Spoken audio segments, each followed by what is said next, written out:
Believing that biological sex should define pronouns is not transphobic. This is episode 3 of my current series, No Hate Like Christian Love.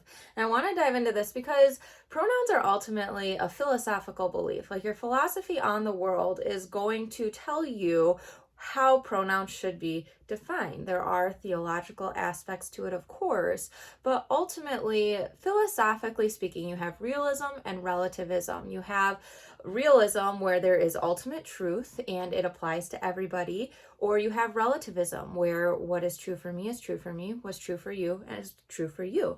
And in realism, you can't have individuals defining what that ultimate truth is, because otherwise it very quickly becomes relativism. But where that morality gets defined is within philosophy, which is basically a never-ending conversation, right? You can talk about the trolley problem and look at this scenario and that scenario and talk about the semantics of what's going on and change this little detail here, and then suddenly it changes the outcome of what would be the most moral in that situation. Morality can be very hard to grasp, and that is why in the Catholic faith we firmly believe the doctrine would teach everything that ultimate judgment is up to God. Man looks at the outward appearance, but the Lord looks at the heart.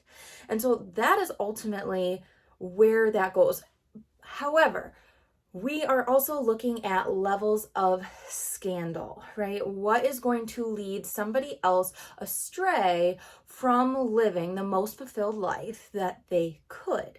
And there are arguments from both sides of this. Some would say that somebody who identifies with an opposite gender than the biological sex that they were born with, that is their intrinsic identity, and that is how they were created. And so if this didn't exist, if it wasn't supposed to exist, then they themselves would not exist. And that's kind of the difficulty that we encounter with sin in general, right?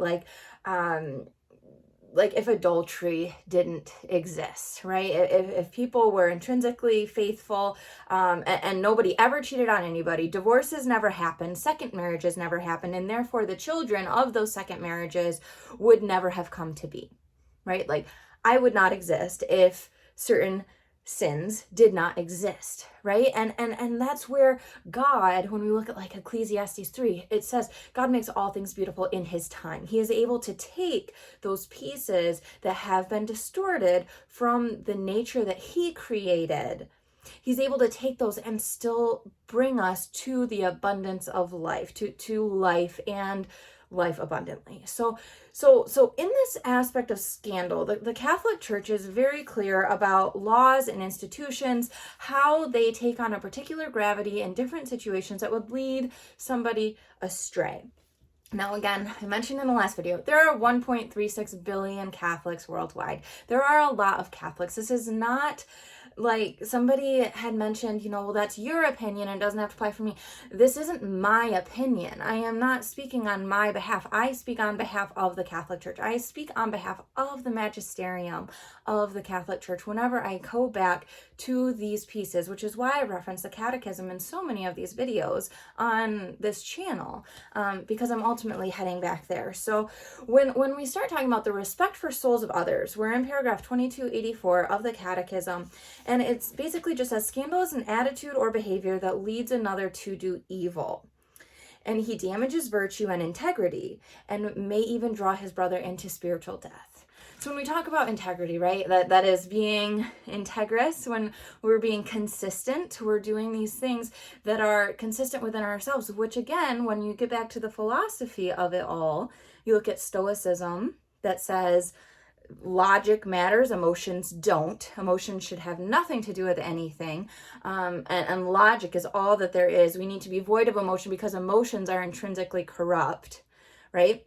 That would be a Stoic and a very far Stoic philosophy. But then you start getting into materialism where it's emotion supersedes logic, where, in last week's video talking about, homosexual acts, somebody even said like sex doesn't have to be logical, because I've said, sex, male and female sex is logical because it procreates and it's unitive. It can contain both of those things that I believe and the church would teach. Sex it's the ultimate design of sex, that there is an emotional aspect of sex and there is a logical aspect of sex. And so somebody said sex doesn't have to be logical, and that is a very materialistic view. So that boils back to your philosophy on life. And so you start getting into this emotion supersedes.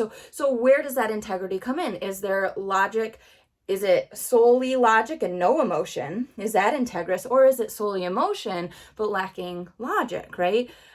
Meaning lacking the physicality, right? Would we change our emotions? Would we work to process what is causing us, whatever trauma has caused us to experience the world that we're currently experiencing it, in the way that we're experiencing it? Should we focus on our emotions and healing those and shifting those so that they match our body? Or should we be changing our body so that it matches our emotions, right? I'm leaning the wrong directions here, but you get what I'm saying. There's that level of integrity that could be debated to say, which direction are we supposed to pull ourselves in order to maintain integrity? Which aspect is more important? Is it our physical being or is it our emotional being? And the classical worldview integrates both. There is both an emotional aspect and a logical aspect to say, this is how we would be integrous. This is how we maintain integrity, is by being, understanding that our experiences are valid and observing the physicality and all of the other things that surround us. So then as it goes in here too, though, in this whole paragraph of scandal, it goes through paragraph 2287 in the Catechism, but it basically says scandal can, in 2286, scandal can be provoked by laws or institutions, by fashion or opinion.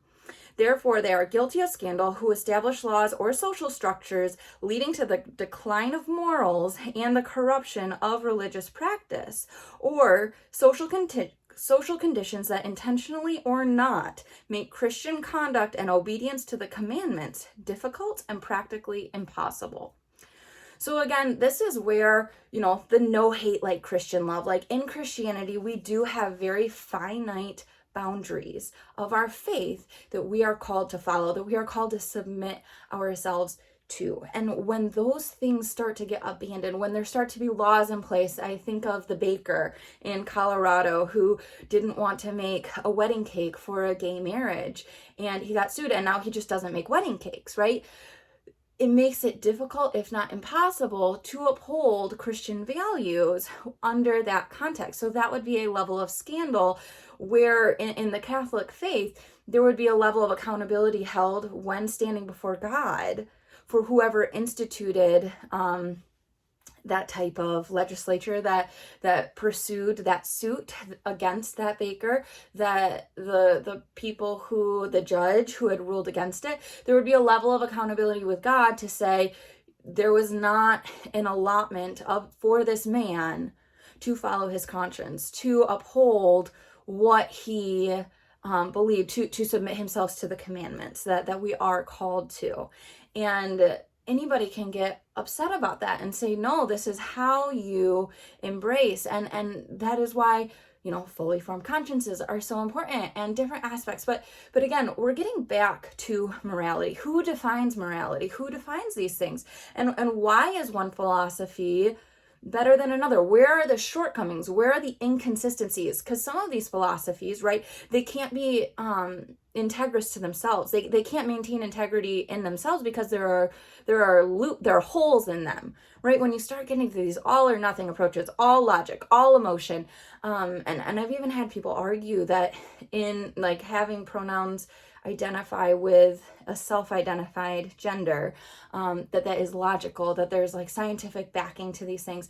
And again, I'm not negating that we all have a balance of masculinity and femininity. That it is zero argument there. Like we are all our own individual people. You're talking about fundamental pronouns here though. And to say that biological sex should define pronouns is not transphobic, because there is a level of structure and stability that's able to offer a society that relieves us of a level of confusion as a community, right? You could say that it allows somebody within themselves to relieve themselves of confusion. I don't know how sustainable that is. I would have to have some more conversations. I've been having several, but there's always more conversations to be had. But again, for me, I have found stability and structure in the Catholic faith, which is an extremo, that's an entirely different level of stability and structure that I personally knew that I needed. And I do believe that having an underlying sense of structure and stability is what draws so many people to the Catholic faith, that draws them to wanting to respect priests, even though so many fall short and get into these scandals, right? Because people within the Catholic Church are just as guilty of these scandals. No, they're not perfect. It's not like you become Catholic and it's like, oh, now I'm a saint, right? It's this road to sainthood that we are journeying to grow in virtue instead of vice, which, as I've said several times, I really like focusing more on virtue versus vice instead of like sin versus holiness or something like that. I like to say, is this drawing me, everything that we do, it's either going to be drawing us closer to God or further away from him. It's going to be growing in virtue, us growing in virtue, or us growing in vice.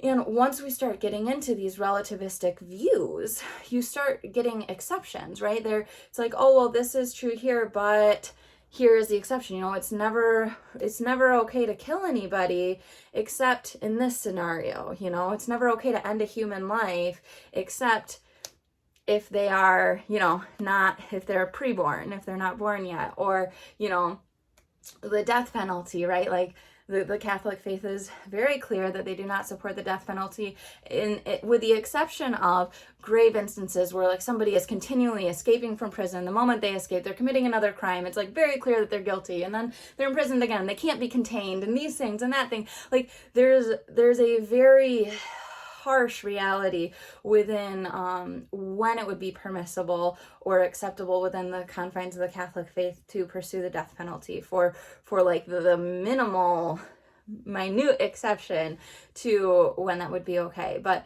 that's an entirely different discussion too, right? But everything is intertwined. You start having these conversations, and that's why they all integrate together, because morality is a baseline. And you're saying, well, who defines it and how is it consistent?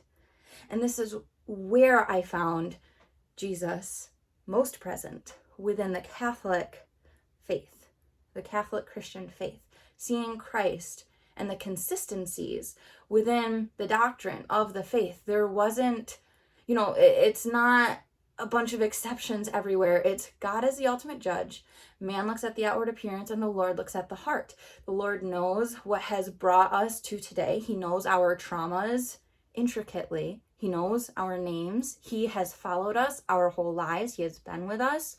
He has not at any moment forsaken us. He has waited there longingly for anybody who has fallen away from him. All of these things.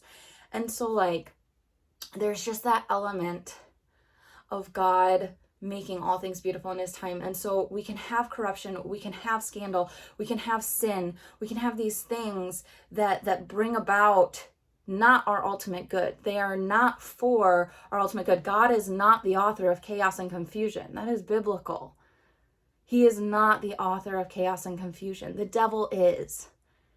Okay, and there are all these conversations surrounding, well, why does God allow this? Why does God do this? You start getting into his permissive will versus active will, and what he allows versus what he intends, and all of these different aspects, right? There are so many layers, which again is one of those things that drew me so much into Catholicism, because I found that there was always another layer. There was always another reason. You could never stop asking why. And there would always be another answer. So that is what I have found in Catholicism. I know it is what 1.36 billion others have also found in Catholicism. And that number is still growing worldwide. It feels like it is diminishing, but it is growing because Christ is alive and active still. There wouldn't be that many Catholics on the world if he wasn't. And so all of these pieces I find difficult at times to dialogue with others who do believe so fervently that, pronouns should define an intrinsically identified gender, because I think that the word transphobic has just been so watered down and just muddied, right? Like, to say that somebody who believes that biological sex should define pronouns as transphobic, that shuts down all communication. You're not even open to dialogue at that point. That's just like you're throwing out a name right there. You're just name calling and saying, well, you don't believe what I believe, so therefore you're this like conspiracy theorist, basically, right? Because transphobia would be that you have a fear and major aversion to that situation, when it's like, you know, a phobia in general, right? It's a fear, a strong aversion to whatever situation that might be, whether that's arachnophobia, fear of spiders, or whatever, you know, you have a phobia of heights. And so like when you start using these words and water them down, it diminishes the ability for somebody to actually dialogue with you, with anybody. And it doesn't cause me to want to dialogue, because it's like, okay, well then obviously I can't share any of my thought process on it, because apparently it's all just hateful, which it's not hateful. It's philosophically sound, and there are reasonings behind it, layers of reasons.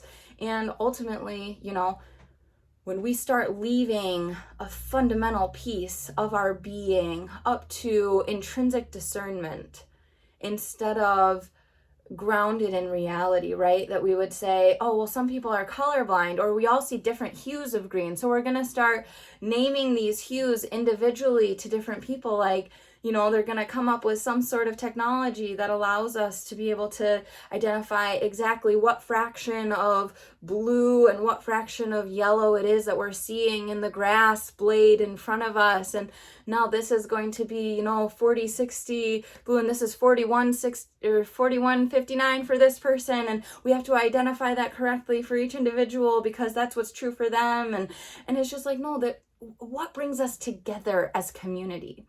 What brings about togetherness in humanity? Because a lot of what I see is a lot of confusion and chaos and bickering and hate and pushback and just butting heads. And a lot of people say, well, how hard is it for somebody to just respect the pronouns? Well, because I have a philosophical belief that there is a level of stability and foundation that is intrinsic to us when we define pronouns with biological sex. I believe that it gives us a sense of stability and togetherness in society. And once you start deviating away from that, I think that it causes scandal. I think that it causes disunity. And I think that it causes like these little, you know, subsects, like, oh, well, we belong here and you belong there, right? It creates boxes of people. Whereas if we just remain with biological sex as pronouns, people can still be who they want to be. You're simply, yeah, it's a very interesting, like, it's a very interesting conversation. I would just say that having that conversation and upholding a very traditional value that's, you know, been around for as long as humanity has been around, as external identification factors. When we dig up a body and see a skeleton, you can see whether or not they were a man or a woman based on their skeletal structure.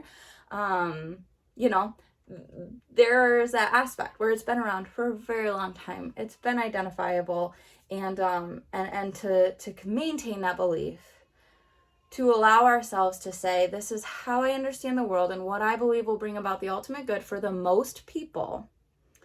I do believe that conversation has to be had, and there is nothing transphobic about it. And I think it's very unfortunate that that dialogue has been shut down so aggressively across these public platforms. It feels like it's shut down out of fear by so many. And that's probably on both sides of the aisle, that it ends up getting shut down out of fear, right?